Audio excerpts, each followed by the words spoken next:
mirovnjaci, otišli te žene u crno, kako se zove. Otišli na front, makar jedan dan. Alo? Dobar dan. Da, izvolite. Ovo očekivano, vi ste. Kako ste?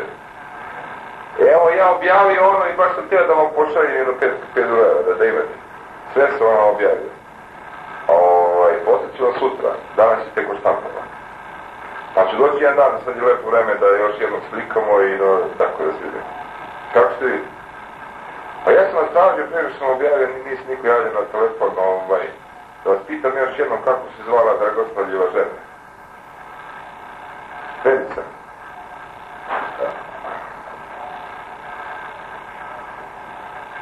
Verica. Da. Nešto. Sad treba ti pomoći, da imaš već. Pa samo da imaš, sad sam treba ti da imaš. Ja sam čini mi se zapisao Zorica. A jeste Verica, jeste. Evo na slici, jer na slici piše pozadi Verica, ja sam pogrešno napisao Zorica. Dobro, kako ste vi, kako se radi, kako sluša baba? Kvalitetno. Stari Ravnogorac. Sve Sinovac, evo ga, sve taj. Kaži će Sinovac. Smo čekali pandela, ne smo na kuća. Ako mislim sam.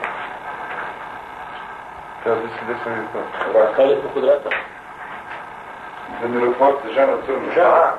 Kad bi išli jedan dan na front, samo jedan dan, oni bi sigurno vidjeli da su najveći mirotvorci, oni stvari vojnici u cijelu rovu. Niko od njih više ne želi da se rat skoče završi. Niko, jer oni sam želi da im kući misli da, znaš, kad si u rovu, na mrazu, na snegu, kako može oni, te, recimo ženu sam, to je, vjerovatno, ne svjerno se zapada, da zadrži demokraciju, da je to slagati znam. Kako mogu oni nosi bunde i kako već, znaš, kako su oni na nekim džurama, znaš, nikad. Kako oni mogu da budu veći mirotvorci nego vojnik u rovu? Pa nikad, pa jednostavno nije prirodno, nije mogu.